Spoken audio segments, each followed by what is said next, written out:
La dinguerie du tennis a encore frappé. Gilou. Gilou, qu'est-ce que t'as fait? C'est pas possible, j'ai même pas les mots qui sortent, Gilou, mais c'est pas possible. Il était mené 6-4, 5-3 et il va gagner ce match. Mais Gilou, mais déjà que tu nous habitues à faire des matchs à rallonge, à toujours retarder l'échéance dans tes matchs, maintenant, tu vas retarder ta cérémonie d'adieu? Dis donc, Gilou, jusqu'au bout, tu nous feras durer le suspense. On en parle tout de suite.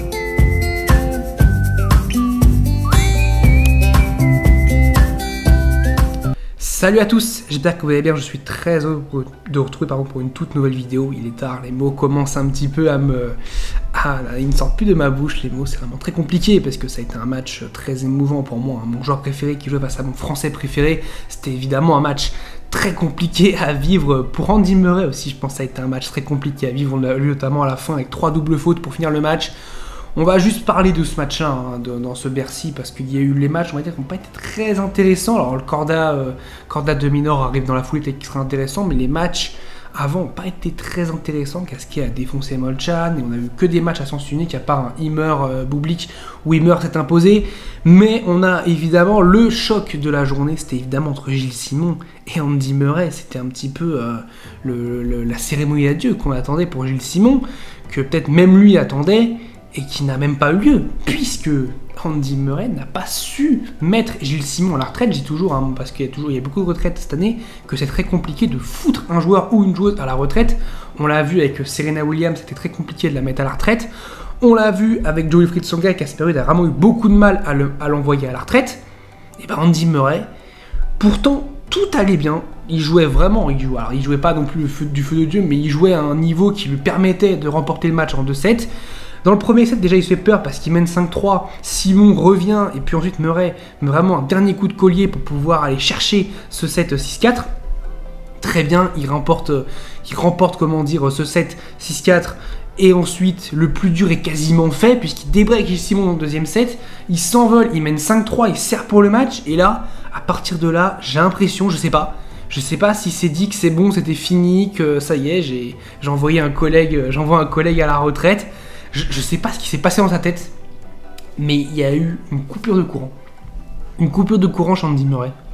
Il n'y a plus rien qui n'est rentré dans le cours. Il a fait, je crois, 7 fautes directes consécutives, ce qui est totalement, chez Andy Murray, ce qui est totalement insensé. Des fois, il faisait 7 fautes en un match, donc 7 fautes consécutives, c'est... Franchement, je comprends pas.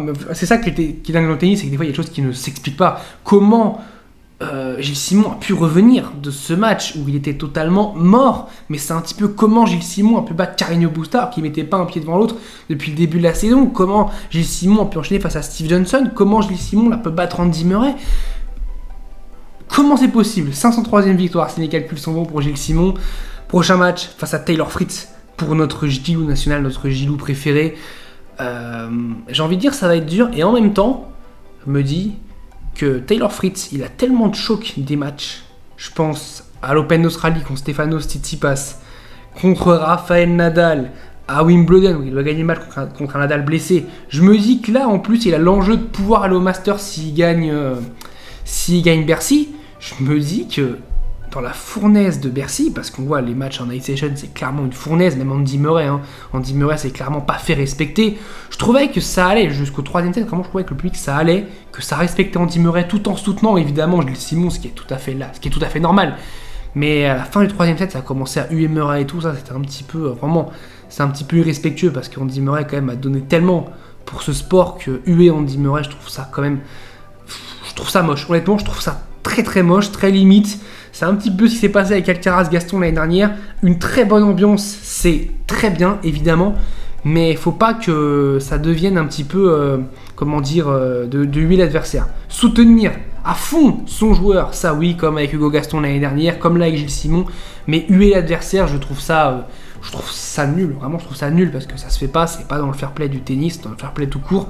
Je trouve ça vraiment pas fou. Après c'est chacun son avis là-dessus, mais moi je trouve ça un petit peu dommage. Mais bon, vu ce qu'on a fait, on a quand même, c'est un peu grâce à nous Français qu'on a réussi à donner la première place mondiale à Alcaraz, un mental de dingue à Alcaraz. Donc peut-être que même si Murray vraiment, je pensais pas que parce que évidemment quand t'arrives, tu joues Gilles Simon, tu sais que le public va être totalement pour Gilles Simon. Tu sais que le public va être quasiment exécrable avec toi. Tu t'y attends à ça. Et t'es Andy Murray, t'as 35 ans et je sais pas, il est totalement vrillé. Et c'est dingue de se dire que Gilles Simon, encore là, alors que c'est Papy Gilou, hein. Clairement en ce moment, on sentait quand même qu'il était assez fatigué. Il est quand même encore capable de tisser sa toile d'araignée dans le cerveau d'Andy Murray, qui quand même a l'une des intelligences et l'un des joueurs les plus intelligents du tennis. Il a réussi à le bouffer, alors Fritz, qui pour moi mentalement justement n'est pas une lumière, je me dis que si ça démarre bien pour Gilou, ça peut filer un mauvais coton pour Taylor Fritz, mais on va pas s'avancer pour le moment là-dessus. Au moins Gilou aura un jour off pour pouvoir se reposer. En fait c'est pour ça qu'ils l'ont mis lundi soir, ils ont anticipé, ils ont fait oui Gilou va gagner, comme ça il se repose pour le mercredi il gagne, jeudi il gagne, vendredi il gagne, samedi il arrive en demi-finale, il gagne, dimanche il arrive en finale, c'est la folie pour son dernier tour du Grand Chelem, pour son dernier tour, pardon, tout court, pas du Grand Chelem, hein, Master 1000, et il gagne. Voilà, Gilles Simon qui va remporter Bercy, l'histoire est écrite, évidemment, je dis ça sur le ton de la rigolade, mais si ça pouvait arriver, ce serait magique, même si évidemment la probabilité que ça arrive est de 0,0000001%.